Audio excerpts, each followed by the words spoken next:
Assalamualaikum warahmatullahi wabarakatuh. Hari ini waktunya kita kembali belajar kimia. Kita akan belajar tentang alkohol dan ether. Semoga kalian sehat dan tetap semangat. Nah, kita telah mengenal beberapa deret homolog senyawa turunan alkana, antara lain ada alkohol, ada ether, ada aldehid, keton, asam karboksilat, ester, alkil halida, dan lain-lain ya. Hari ini kita akan belajar tentang alkohol atau alkanol. Kita juga akan belajar tentang ether atau alkoksi alkana. Nah, kalian perhatikan, alkohol memiliki gugus fungsi COH. Kemudian ether gugus fungsi COR. Kalian perhatikan ya, hanya selisih H dan R. Struktur umumnya juga kalau kita bandingkan, yang alkohol H, yang ether R atau alkil lagi. Rumus umumnya sama, CnH2n plus 2O. Begitu juga pada ether, CnH2n plus 2O. Contohnya senyawanya, kalau pada alkohol misalkan ada propanol, kalau pada ether ada metoksietana atau alkoksi alkana. Nanti kita akan belajar bagaimana memberi nama alkohol dan ether. Nah, kalau kalian perhatikan rumus umumnya sama, rumus strukturnya saja yang berbeda. Kalau begitu alkohol dan ether ini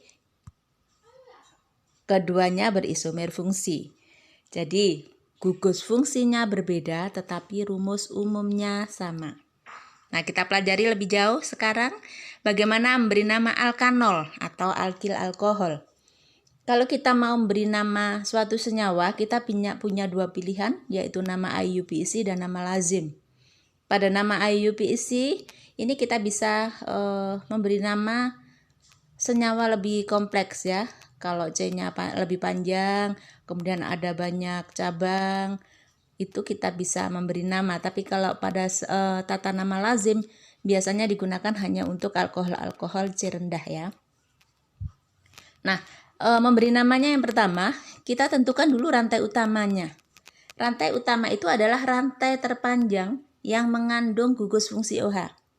Nah, kalau terdapat lebih dari satu rantai panjang, maka kita pilih yang cabangnya lebih banyak. Kemudian memberi nomornya kita pilih dari ujung yang dekat dengan gugus OH. Nah, kalau terjadi di mana posisi gugus OH-nya ekivalen pada kedua ujung, maka kita pilih yang ujung di mana cabang mendapat nomor terkecil atau ujung yang dekat dengan cabang. Itu kalau dari kedua ujung ternyata OH mendapat nomor yang sama, tapi prioritasnya adalah yang dekat dengan OH. Kemudian yang ketiga, urutan pemberian namanya nanti nomor cabangnya dulu. Ini aturannya tetap sama ya, seperti hidrokarbon. Jadi cabangnya itu diberi nomor, kemudian diberi nama. Nah, nomornya itu yang dekat dengan OH didulukan, tetapi nanti nama cabangnya itu alfabetis ya. Semisal etil sama metil, maka etil didulukan. Itu memberi namanya, tapi memberi nomornya dari yang dekat dengan gugus OH. Kemudian setelah beri nomor cabang, kemudian kita sebut nama cabangnya sampai habis seluruh cabang. Kemudian kita beri nomor gugus OH-nya. OH-nya terikat di C nomor berapa.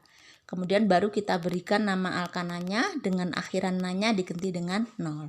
Misalkan propana jadi propanol, butana jadi butanol gitu ya. Nah, perhatikan. Kalau ada gugus ROH. Ini ada contoh.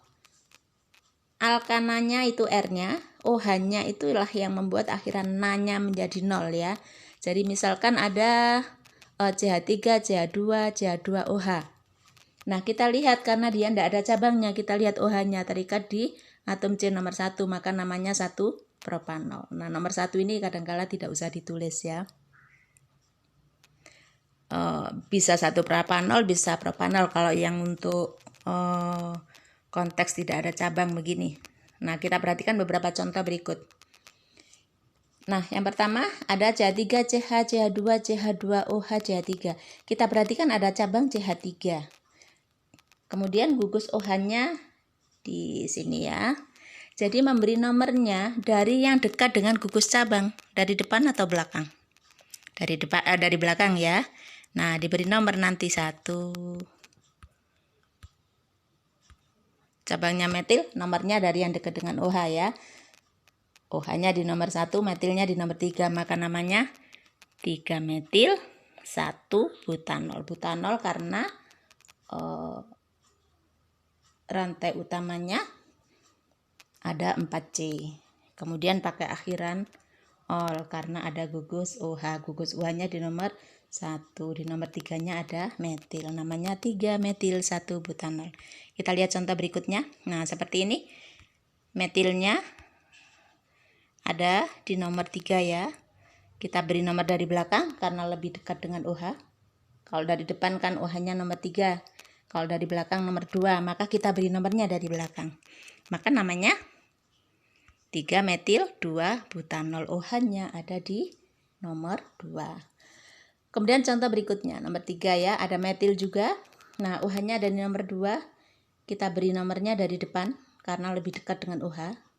Maka namanya nanti 2 metil 2 butanol. Gitu ya. Nah, kemudian bagaimana kita, ini masih ada contoh kalau OH-nya lebih dari 1. Itu tadi yang monovalen ya. Ini yang divalen dan polivalen. Monovalen itu gugus OH-nya 1, kalau divalen gugus OH-nya 2. Kalau polivalen gugus OH-nya lebih dari 2, bisa 3 dan seterusnya ya. Ini contoh kalau divalen. Di sini ada OH, lalu ada OH lagi, ada 2 OH. Nah, namanya 3 metil, OH-nya nomor berapa? OH-nya ada di nomor 1 dan nomor 2. Berarti 3 metil 1,2 butanadiol ya. Jadi kata kasih di karena ada 2 OH. Nah, bagaimana kalau OH-nya lebih banyak lagi? Ini ada OH-nya 3. OH-nya di nomor 1, 2, dan 3. Namanya 1, 2, 3 propanatriol atau yang biasa disebut dengan gliserol. Nah, kalau seperti ini berarti 1, 2 etanadiol atau yang disebut dengan glikol. Nah, seperti ini cara memberi nama kalau alkoholnya divalen atau polivalen. Nah, sekarang bagaimana kalau kita mau memberi nama trivial atau lazim? Nah, ROH, kalau nama lazim tidak pakai nomor-nomor, R-nya itu langsung kita sebut alkilnya, kemudian OH-nya alkoholnya. Jadi nanti di namanya masih ada istilah alkohol gitu. Contohnya begini. Nah, sebelum ke memberi namanya kalian harus punya pengetahuan atau referensi tentang nama-nama alkil. Nah, kalau tidak ada percabangan, C-nya 3 namanya propil. Tapi kalau ada cabangnya jadi isopropil. Ini diperhatikan ya. Kalau lurus aja butil. Nah, nanti kalau ada percabangan di nomor 2 begini isobutil. Kalau yang cabangnya modelnya seperti ini namanya sekunder butil. Kalau ini tersier butil. Jadi kalau alkilnya nanti nempel di C tersier ya, tersier butil. Kalau di C sekunder, sekunder butil. Kalau seperti ini namanya isobutil. Kemudian sebutan untuk C5H11 mestinya kan pentil. Nah, khusus untuk C5H11 disebutnya amil ya. Nah, ini harus kalian ketahui agar tidak kesulitan pada saat memberikan nama lazim. Nah, contohnya ya, misalkan kita mau memberi nama lazim untuk contoh nomor 1. C-nya 3. 3 itu berarti propil ya. Nah, tinggal disebut saja propil lalu alkohol karena ada gugus OH-nya. Jadi tidak pakai penomoran. Kemudian yang nomor 2, misalkan ada senyawa seperti ini. Nah, tadi diingat-ingat lagi yang bentuknya alkilnya seperti ini. Isopropil, berarti namanya isopropil alkohol. Kemudian yang model alkilnya begini. Tadi sekunder butil ya. Nah, berarti namanya nanti sekunder butil alkohol. Nah, ini untuk penamaan dengan sistem lazim. Nah, kemudian bagaimana kita memberi nama eter atau alkoksi alkana? Kita mulai dengan penamaan IUPAC. Memberi nama IUPAC, perhatikan ya, jadi kalian harus identifikasi dulu itu gugus eter ya. Ini gugus eter R, O, R. Ini R yang pertama, ini R yang kedua, R, O, R. R pertama dan R kedua boleh sama, boleh tidak. Nah, kita perhatikan, itu kan sama-sama alkana ya. Alkana yang lebih panjang dijadikan alkana, yang lebih pendek dijadikan alkoksi. Jadi kenapa namanya alkoksi alkana? Nanti di dalamnya ada alkoksinya dan alkananya. Yang pendek alkoksi, yang panjang alkana. Kalau dari contoh ini yang panjang propilnya, etilnya lebih pendek, maka etilnya jadi alkoksi ya. Nah, karena C-nya 2 maka namanya jadi etoksi. Kemudian yang C3 namanya jadi propana. Maka nanti namanya etoksi propana. Itu nomor 1 ya. Jadi bisa dikasih 1 etoksi propana atau bisa langsung etoksi propana. Nomor 1 itu seringkali dihilangkan ya. Kemudian kalau memberi nama lazim. Kalau pada alkohol tadi alkoholnya masih kelihatan. Nah, pada eter juga eternya masih kelihatan.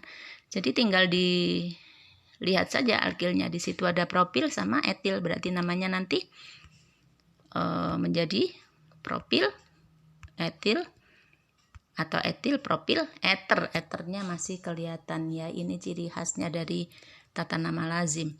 Kemudian yang nomor 2 ada sekunder butil dan ada etil. Namanya nanti etil sekunder butil eter gitu ya. Lebih mudah, tetapi tidak bisa untuk C yang panjang. Nah, sekarang perhatikan. Misalkan ada soal begini, berikan nama IUPAC untuk senyawa berikut. Yang nomor 1 ada metil sama etil. Yang pendek kita jadikan alkoksi, berarti namanya metoksi etana. Kemudian untuk contoh yang nomor 2, ini ada etil ya, sama etil sama butil. Nah, yang pendek kita jadikan alkoksi, berarti alkoksinya yang ini. Karena C-nya 2 nanti namanya etoksi. Ada di nomor berapa? Ada yang di nomor 2. Berarti 2 etoksi butana gitu namanya ya. Gampang ya. Nah, kalian bisa coba kerjakan soal berikut untuk mengukur pemahaman kalian. Yang pertama, kalian bisa tuliskan nama IUPAC-nya. Yang kedua, namanya sudah ada, kalian tinggal menuliskan rumus strukturnya. Selamat mencoba. Saya akhiri. Assalamualaikum warahmatullahi wabarakatuh.